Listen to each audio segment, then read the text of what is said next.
Hello, nandito po tayo sa kabundukan. Tingnan niyo po ang kagandahan ng mga puno-puno. May puno ng nyog. Tingnan mo po, may bunga na po yung puno ng nyog, mababa lang. Kaso hindi pa pwedeng kunin. Nandito tayo sa bundok ng Puntana daw po ito, sa Puntana. Look, tingnan mo, ganda. Kaso mainit lang po ngayon. Tingnan nyo po, sobrang init. Nakasanglas ako sa init.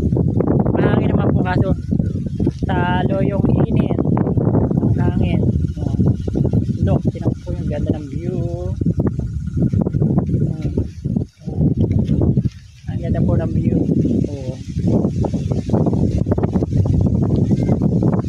Mga ganda po dito. Ganyan po. Mahangin. Kaso lang mainit po. Sobra mainit po. Punta na po kayo dito. Alas 4 ng hapon. Dito kayo pumunta. Sa Pampanga. Puntana. Kabundukan ng po ito. Makikita nyo.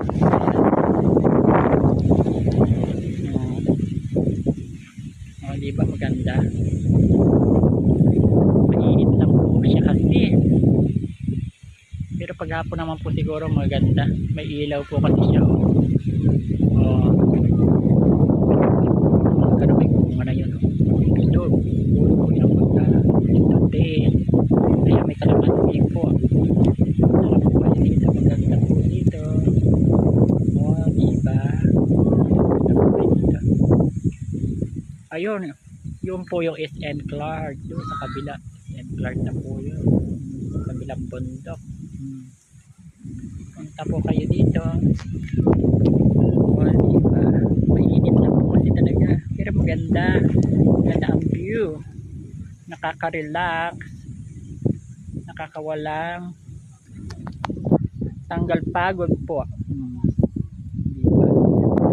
Ayun. Meron na pong sisipag-alisan. Sisipag-alisan na po sila. Nakamotor.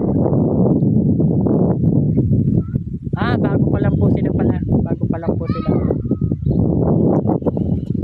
Bago pa lang po sila. Ganda naman yun po dito. Mahangin. Kaso ang hangin po niya mainit. Dito na lang po. Madami nagdadatingan. Kaso mainit. Ito po yung view. Araw. Ganda. Ganda siguro dito paggabi na. Dito lang po mga kabayan. Vlog.